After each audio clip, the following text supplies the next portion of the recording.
Welcome back to Borderlines, the only show that takes you beyond borders, beyond the Nigerian borders. We've been to Cameroon, we've been to Sudan. Now, an exclusive. This is a Nigerian media exclusive. I am super excited. I know you're all super excited. As I keep telling you, Borderlines brings you the biggest guests, especially those shaping international conversations. Right. You must all know by now that President Donald Trump seems to have a beef. Let's call it that. A beef with President Maduro of Venezuela.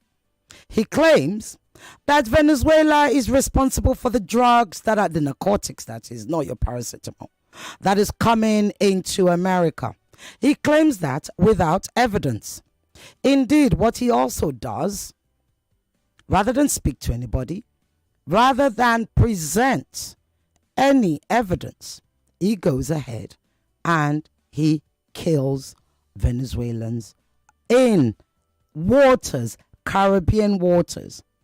Well, joining us right now, all the way, I'm not even going to say what I was going to say because that would be rather unprofessional of me.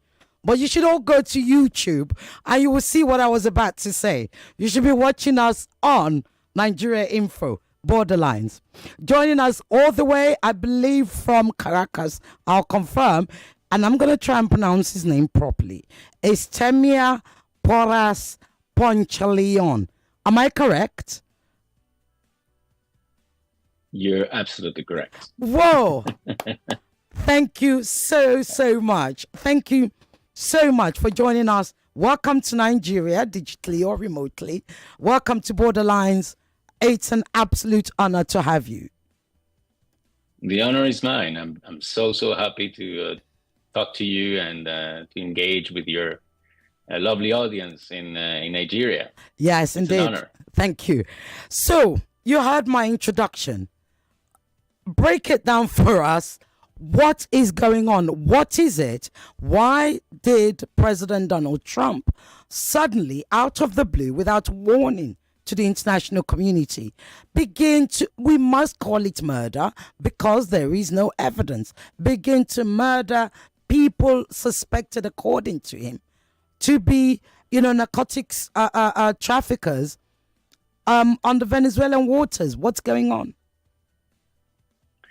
Well, as you describe it, it could be described as a mystery because, as you said, there is no evidence that Venezuela in particular is the origin of the flow of drugs going into the United States. It is well known, probably less so in Nigeria or in Africa, but in Latin America, there are major cocaine producers. There are countries that produce, the raw material that then becomes cocaine, and those countries are, is not to point them out, but it's historically the production is located in Colombia, which is a neighboring country to Venezuela. That is true, but Colombia has been the center of the production of cocaine, and further south there are countries that produce the coca leaves, which is the raw material, Peru, Bolivia, and Latin America is a subcontinent that is connected to the United States through Central America, and that's the reason why Mexico, the Mexico border between the United States and Mexico, of course, is a major place for this drug trafficking to happen.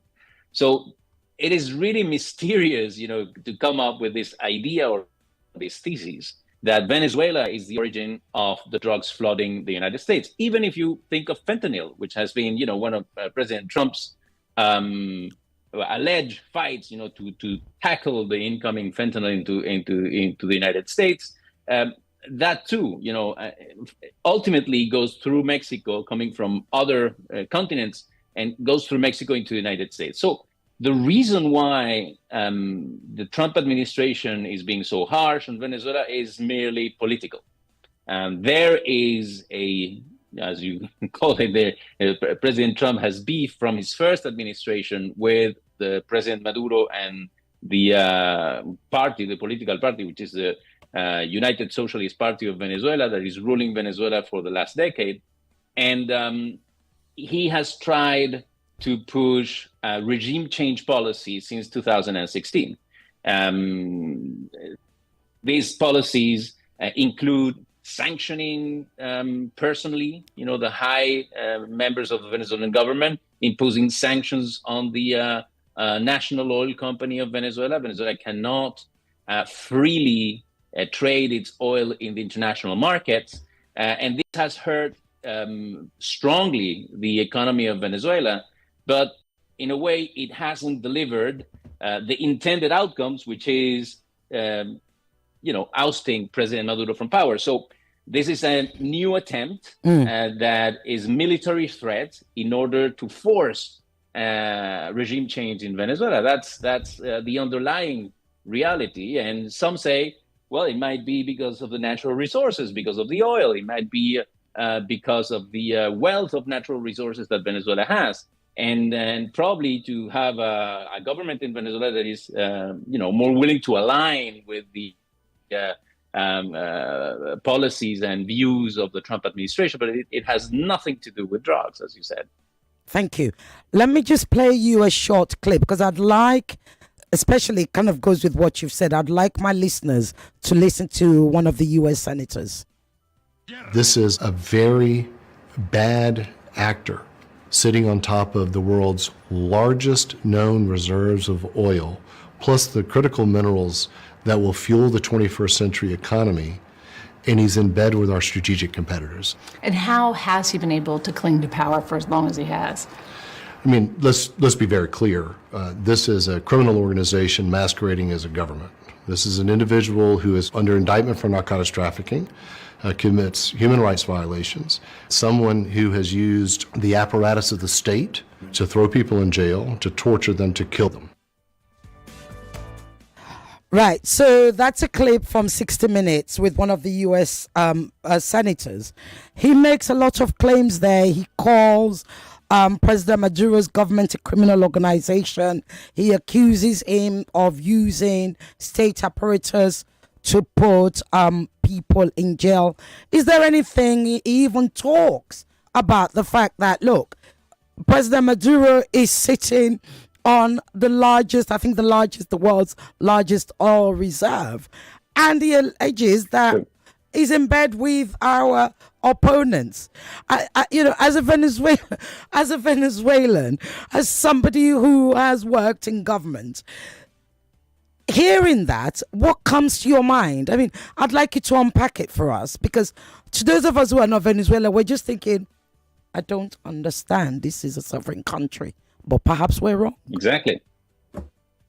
No, you're absolutely right.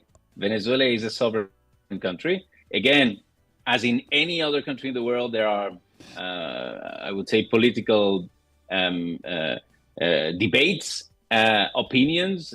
Probably, what the senator is saying, criticizing the Venezuelan government for its human rights record, why not? That can be debated. But what does that have to do with, moving from a political criticism and turning that into a criminal accusation against the leaders of the government of Venezuela, equating the government to a drug cartel and using the excuse of the flood of drugs into the United States to come up and build a military armada and a military power in the Caribbean, and threatening a government, or not even a government, a country that hasn't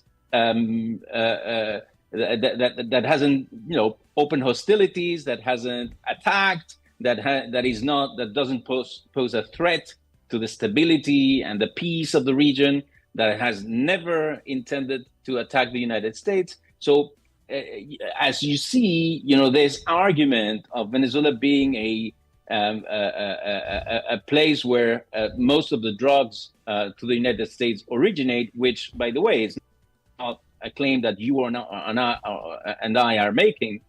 These are the United Nations reports on drug trafficking, absolutely do not mention Venezuela even remotely as the origin of any international drug trafficking. Venezuela, again, is a neighboring country of Colombia, is subject as any other country in the world to drug trafficking affecting it, but it's not the origin of any major traffic. So what you can see is, of course, a will in at least part of the Trump administration to side with some Venezuelan politicians who are unhappy of not being in power, building this narrative, and coming up with this, I would say, absurd idea that there should be the largest military power in the world should invade Venezuela, attack Venezuela,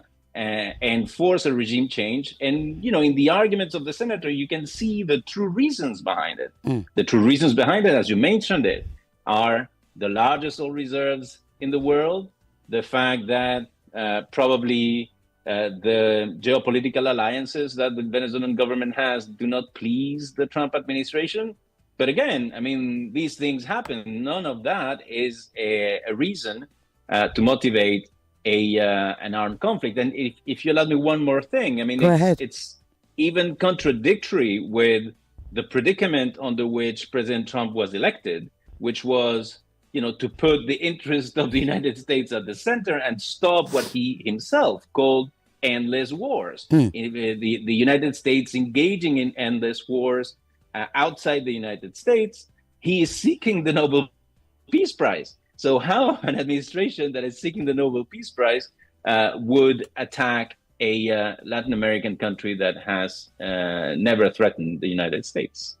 Indeed. Let's step back a little bit. So like you said, indeed, there were acrimony is the word I think I'll use between President Maduro and President Trump in President Trump's first term, around about 2016. Of course, there were also coups in Venezuela around that time.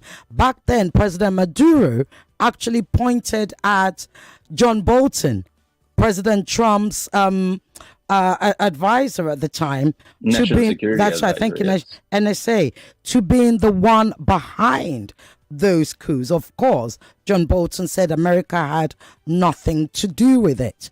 Roll on after COVID, then we see, the Ukraine war happens, and all of a sudden, everybody is friends, including Macron and all of them.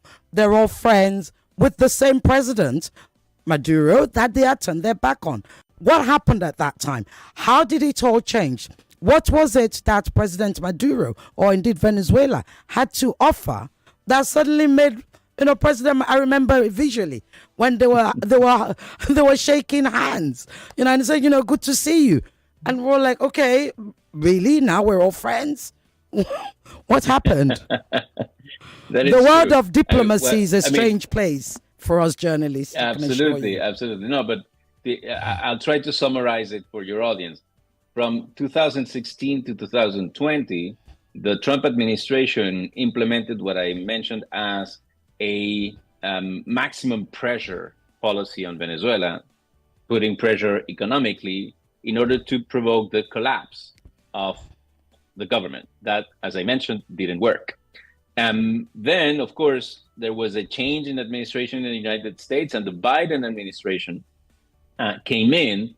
And as you rightly said, from the moment the war in Ukraine started, there was concerns about, they sanctioned Russia, and there were concerns about destabilization in the oil and gas international markets. Then, of course, there was an effort. But if you remember, the war in Ukraine, if I remind well, started in March 2022. From the moment, or late February 2022, 1 week after the outbreak of the war, there was a special envoy from the President of the United States flying to Caracas and proposing a deal, a negotiation in order to normalize relations between the two countries. The reason for that, again, was to secure that Venezuela remained on the, I would say, from their perspective, the right side of this conflict, and that Venezuela could provide safe and steady supply of oil and gas to the United States and to the Western world. Those negotiations, of course, had a political intention too. The idea was to generate through, I would say, a negotiated process, also a political change. The offer of the United States was to progressively wind down the sanctions if President Maduro was in agreement to basically engage in a transition and surrender power to the opposition. Again, as you can imagine, of course, that wasn't President Maduro's plan. He was willing to engage with the Western powers, but of course, the price to pay of leaving power just because it was the will of the United States was out of the table. So these negotiations went on for 4 years, and then the Trump administration came back with an important element to it is that the Secretary of State in the United States is Mr. Marco Rubio. Marco Rubio is a person coming from Cuban origin. For those of your listeners who might not have that, fresh in mind, there is in the United States a large Cuban American community that sees Cuba and Venezuela as two countries that they would like to provoke regime change and political change from the United States. They see these countries which, where in the past Cuba was aligned with the communist bloc, Venezuela engaged in a process that a so-called socialist process. So they see these countries as hostile. And the Secretary of State, Marco Rubio, came back again, pushing for a policy of regime change and supporting the opposition to President Maduro. So the Trump administration, in a way, has come back to the position of 2016, erasing probably this progress, if you want to call it that way, that was made after the outbreak of the Ukraine war, and now, of course, are coming back to try to generate change in Venezuela, but the hard way once again. So whilst this is about oil, as you said, as we heard the senator say on that clip, is it also about the rare earth in Venezuela? What rare earth does Venezuela? Because, in fact, let me put this in. I recently saw an interview with Lindsey Graham, Senator Lindsey Graham, who said, and I quote, President Maduro is supporting Hezbollah. Over to you. I mean, this is once again. I think there is a war of narrative that is served to the U.S. Public that may not be, I would say, very documented about these geopolitical situations. There is absolutely no base, to claim Venezuela is a Latin American country extremely far away from Lebanon. There are, like in any Latin American country, again, Lebanese communities living in Venezuela, but as you have in Brazil, as you have in other countries, there might be, Lebanese people living in Venezuela, but the political connection between Venezuela and Hezbollah, I mean, this is the narrative that seeks to impose the argument that Venezuela is supporting terrorism because Hezbollah is a terrorist organization in the U.S. and the European legal framework, and therefore this easy connection makes potentially for Senator Graham more acceptable to the U.S. Public that there might be a military action. But all these so-called connections between Venezuela and drug trafficking, Venezuela and a terrorist organization, make part of this buildup that is being made by the Trump administration to intimidate, to justify, the unjustifiable, which is, again, a potential war of aggression against a relatively small country that, of course, could not defend itself if the United States were to invade it. Second, to criminalize governments that are not aligned, with the United States, whatever the criticisms, you could have on their political orientations or internal record, or all those conversations can be had, but in no case these conversations or critiques are justification to unleash a war of aggression against a neighbor. Indeed. Even you yourself, you've referred to human rights record of President Maduro, and we know, it's said that some 8,000 or so Venezuelans were killed, during the last elections. What would you say is President Maduro's human rights record, and why is it reputed to be so bad? The problem, I would say, the reason Venezuela has had an immense political polarization during the last 20 years, let's say.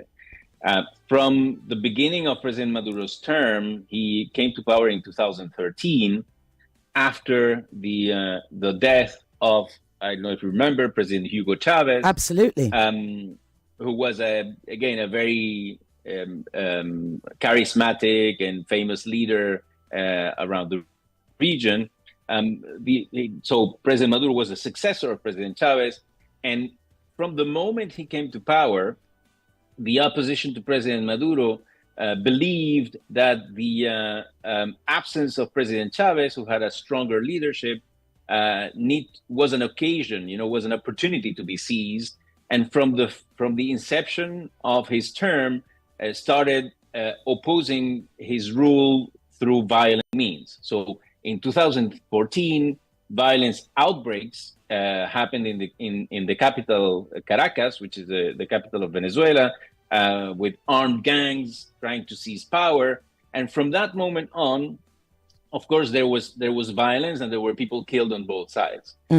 That was the starting point for the Obama administration, back then in 2014, to create the basis for the sanctions that were imposed on Venezuela. So that started in 2014. And from that moment on, both the United States policies and their proxies in Venezuela, because there's a part of the opposition that is very close to the United States government, started escalating against President Maduro and progressively moved towards not recognizing the legitimacy of his rule.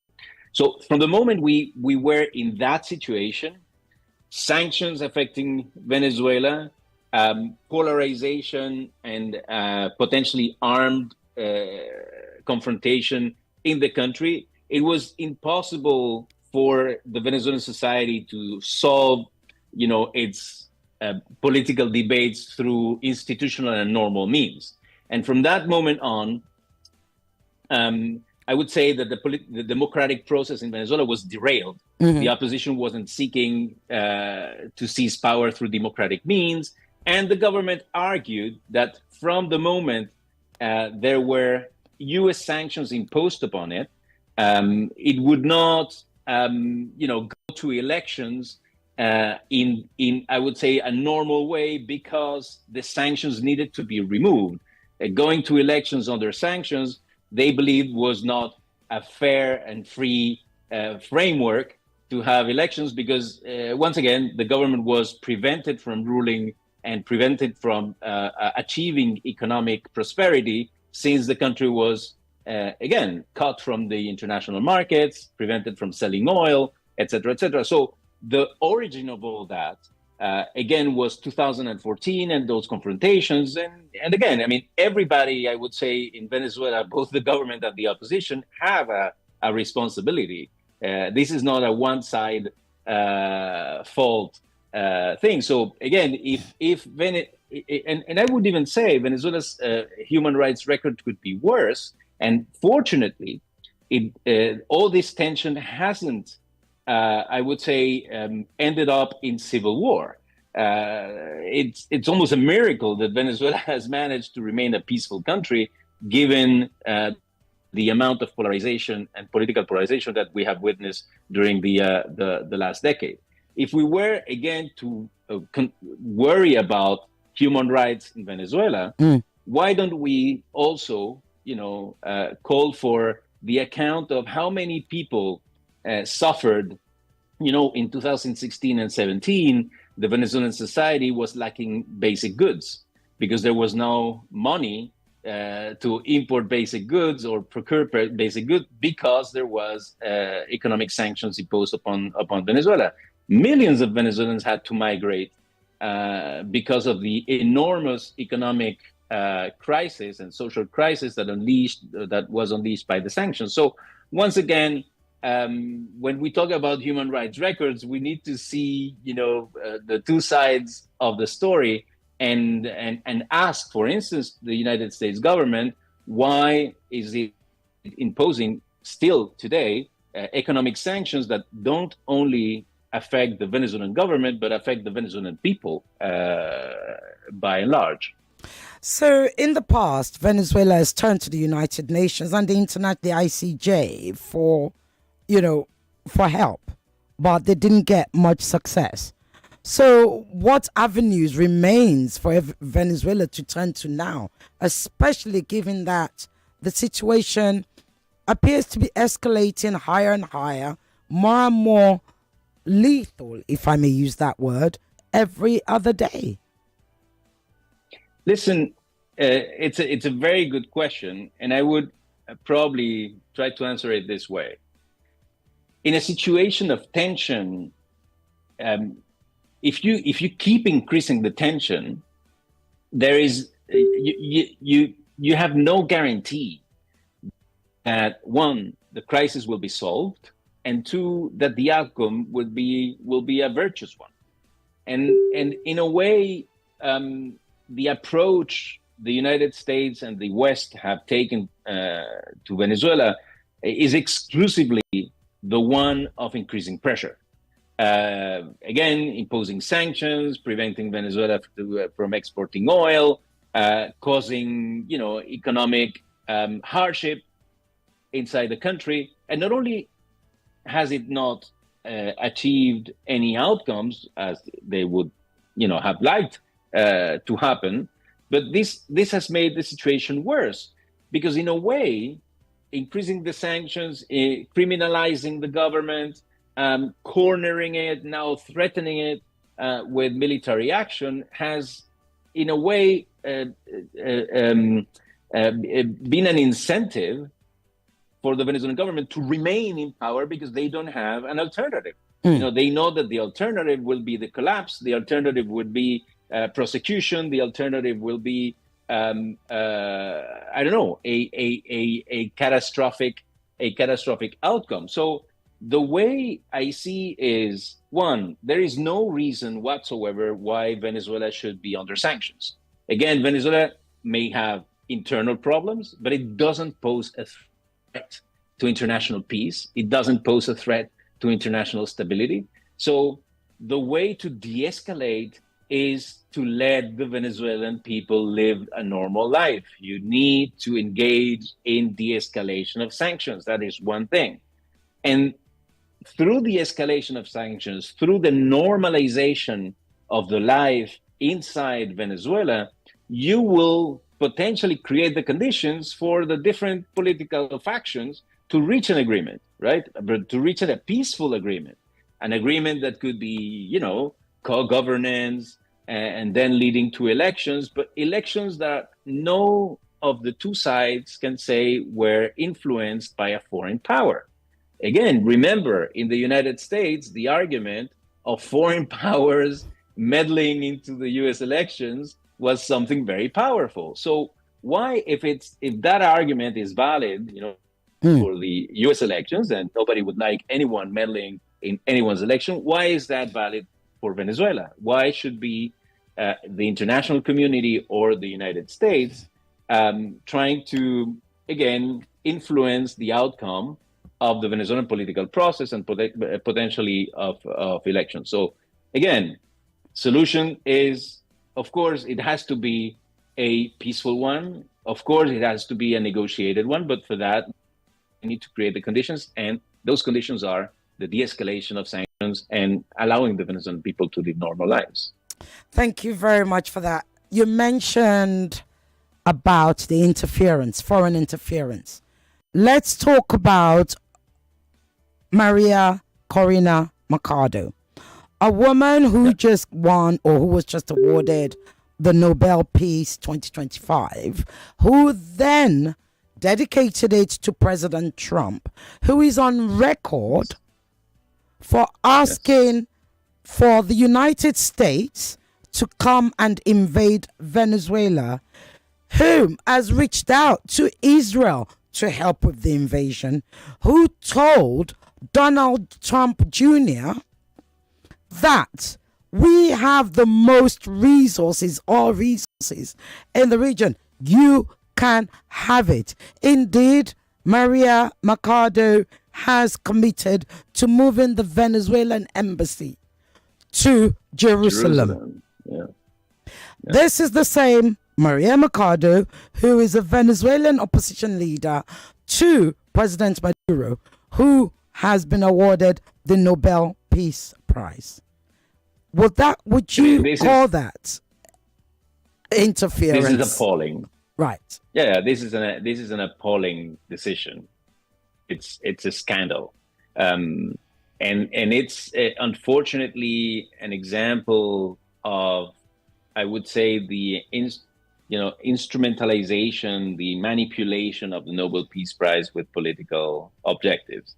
I find it sad that during the very year where we were witnessing for at least two years a genocide in Gaza, one of the worst wars of aggression against the people in Gaza, that nobody, of the many people around the world fighting for peace in the Middle East, for instance, were looked at for that Nobel Peace Prize.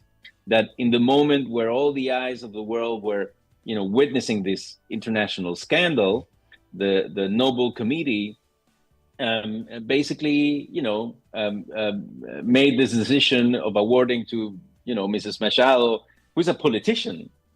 Again, who's a politician whose only record is to be a politician and to be opposed to the government of Venezuela, which is absolutely her right.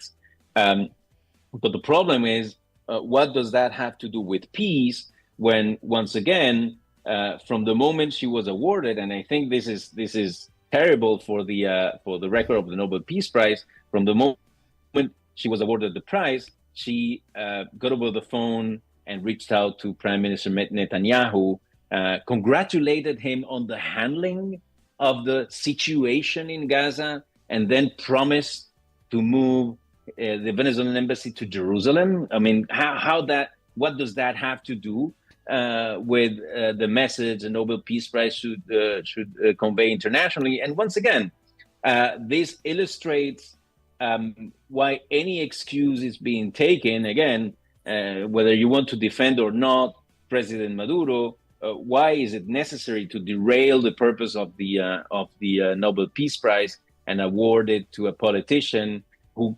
clearly, Mrs. Machado clearly doesn't give much importance to the prestige of the Nobel Peace Prize, making these statements minutes after being awarded the Peace Prize. I even heard that there are traditional, I would say, manifestations in Norway to celebrate the Nobel Peace Prize, which will not take place this year, given the outrage that the awarding to Maria Machado has created.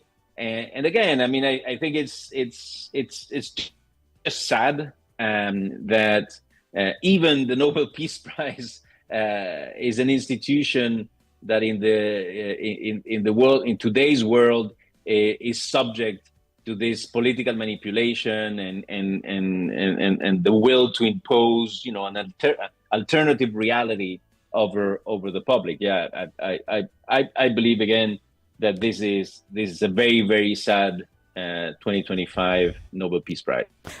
We're curious to know what President Maduro said.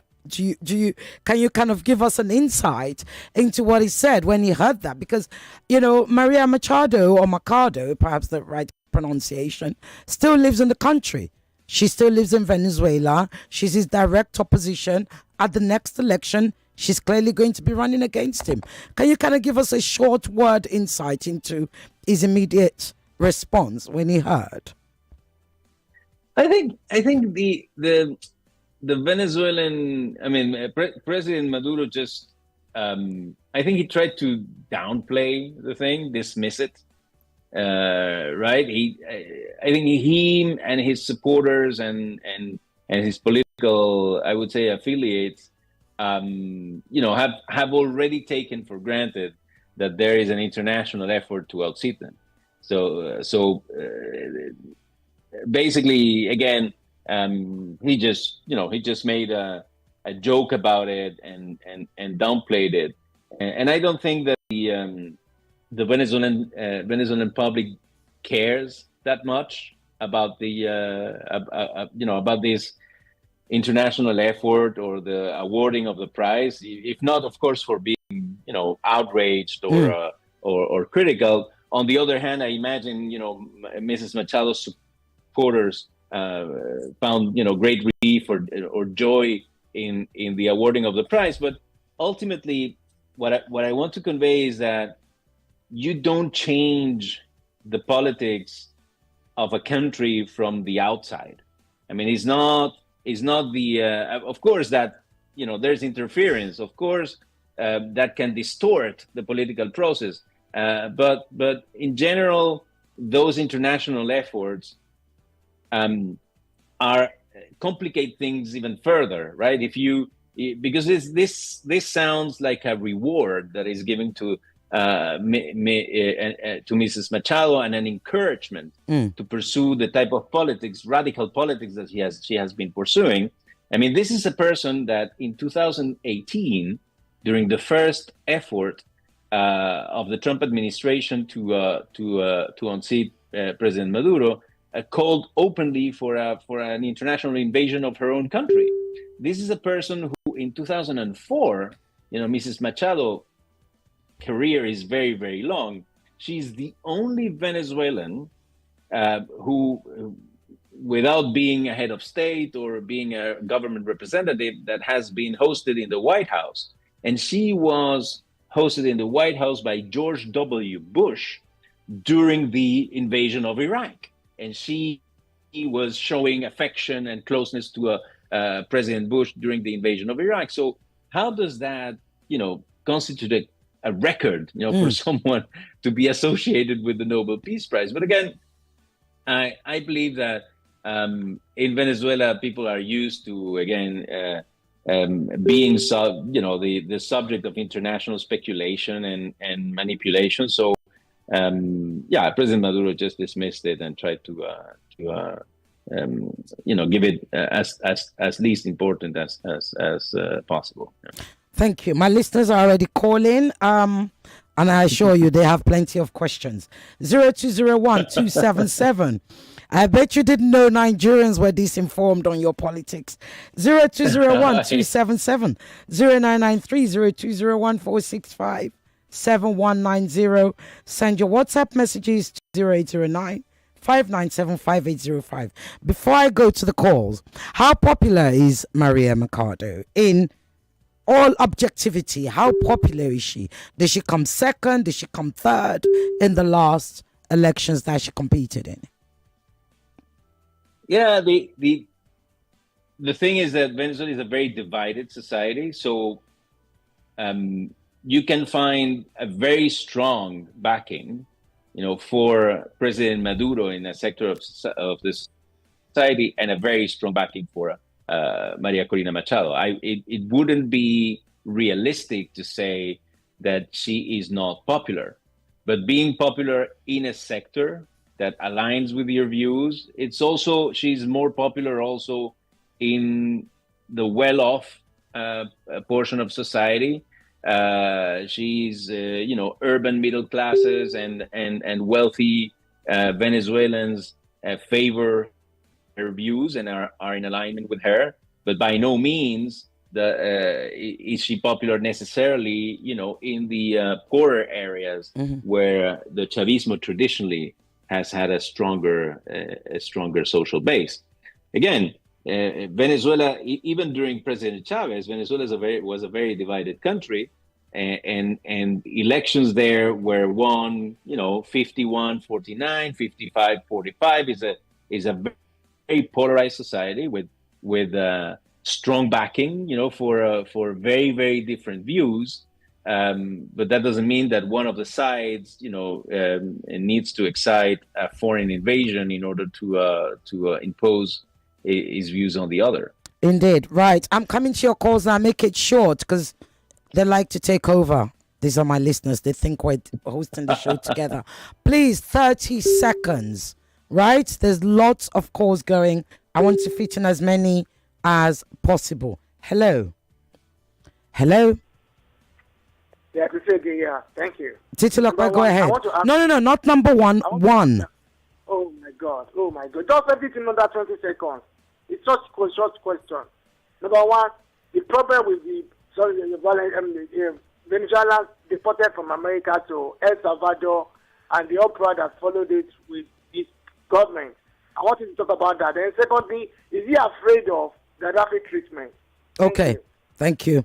Right, did you hear that? Is President Maduro afraid of the Gaddafi treatment? Write that down. Terry, I will come back to you. I told you my listeners, yes, they're fearless with their questions. Hello. Hello. Hello. Yes, go ahead. Yes. Can you hear me? Yes, I can hear you. Yeah, this is Wale calling from Maroko. Wale, please turn off your radio and give me your question. I just want to ask your guest. Yes. What can the world and Venezuela do about the political interference of America? Sorry, say that again. America. So, hello? Okay, say that again.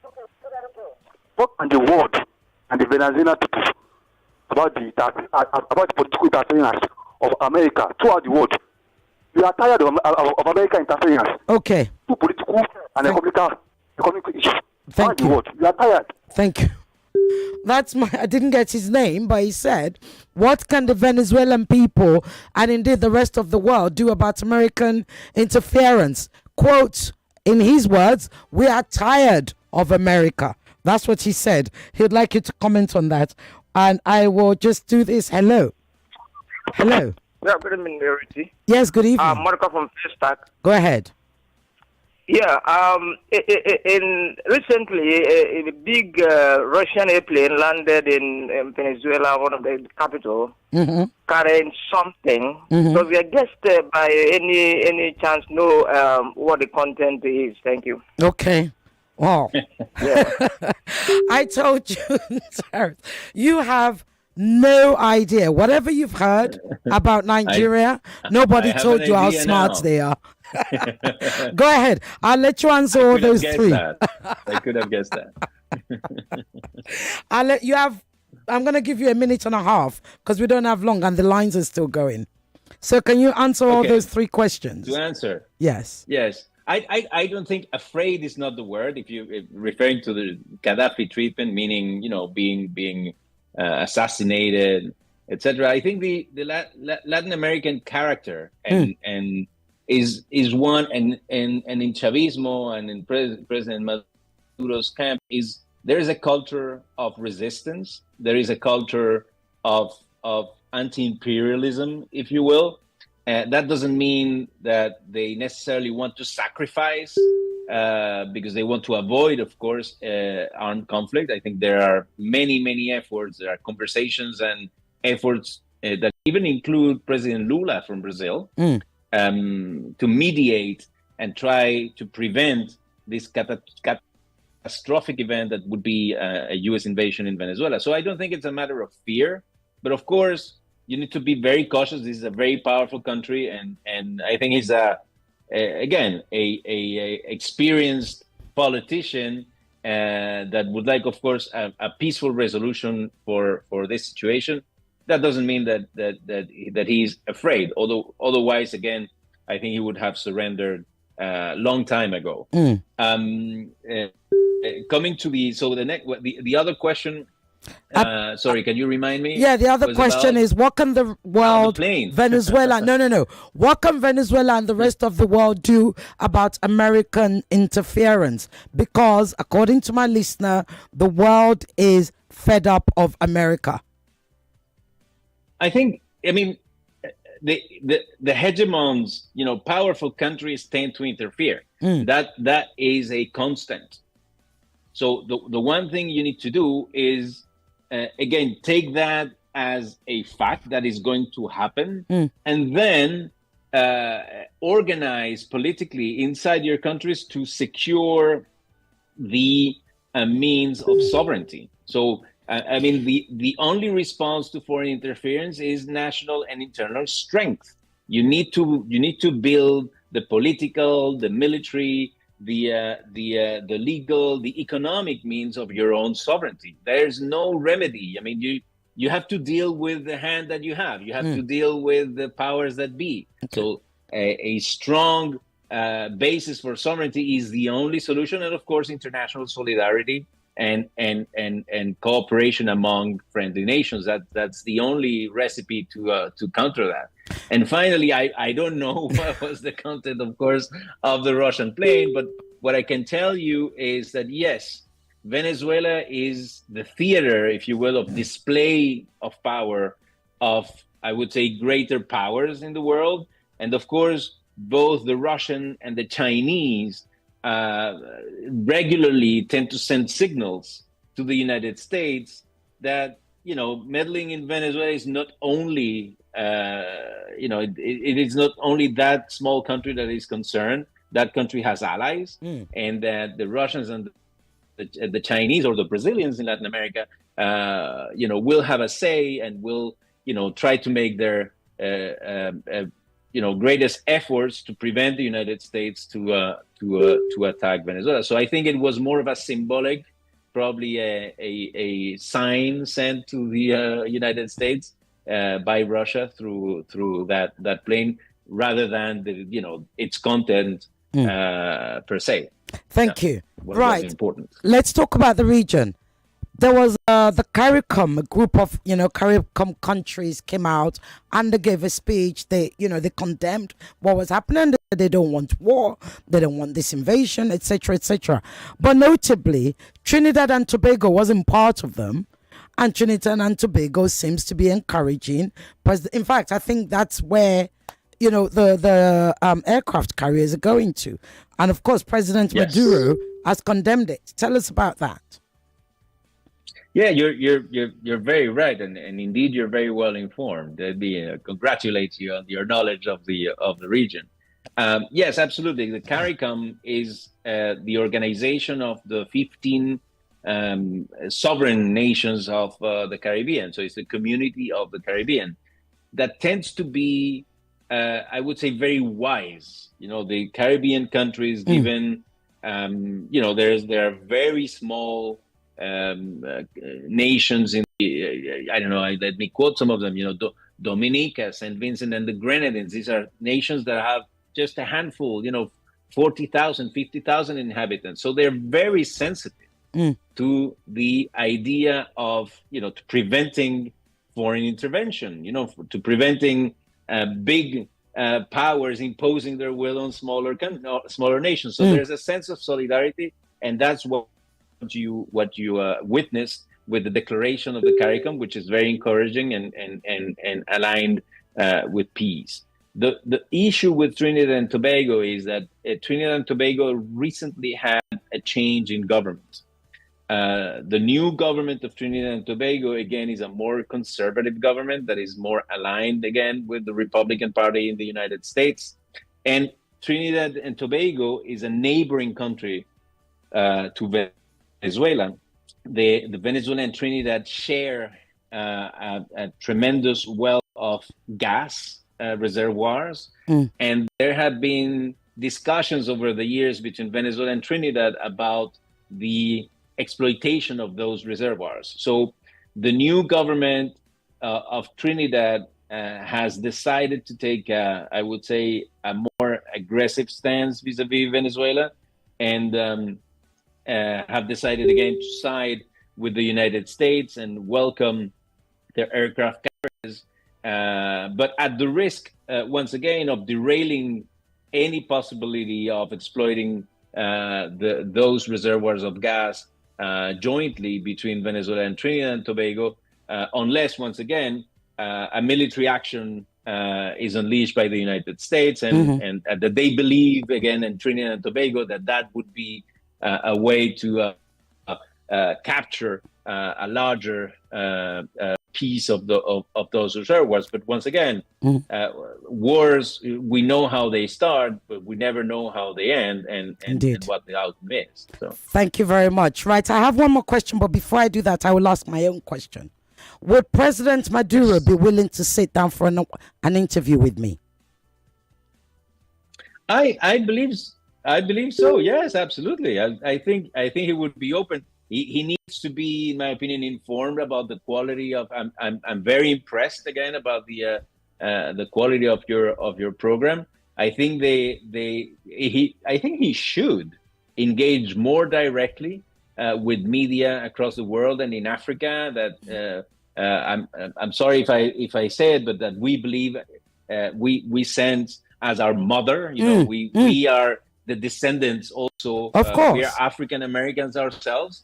And there's a great deal of admiration for the African people and the Nigerian people in particular. We're partners in the OPEC. We have, we have had achievements together, Venezuela and Nigeria. So I believe he should engage with high quality programs that reach out to the opinion of the people directly. In important countries in Africa like Nigeria. Yes, of course. Thank you. Well, my producer will be writing you to get an appointment for that interview. Mr. Ponceleon. I'll be delighted to pass it on to the Venezuelan government. Superb. Thank you so very, very, very much. It's been an absolute pleasure and an honor to have you. Thank you for having me. And again, it's an honor to be in your program and to exchange with your audience in Nigeria. Have a wonderful weekend, sir. Thank you. You too. Bye-bye. Bye. Hey ladies, do you know Nigerian women are celebrated for their radiant glowing skin? That's right. But with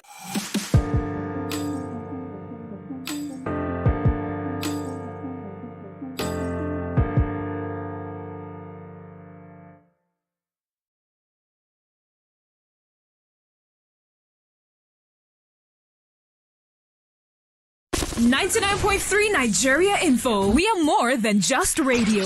Subscribe to our YouTube channel at Nigeria Info FM. Check us out on Facebook at Nigeria Info 99.3. Follow us on Twitter at Nigeria Info FM and on Instagram at Nigeria Info FM Lagos for live updates as it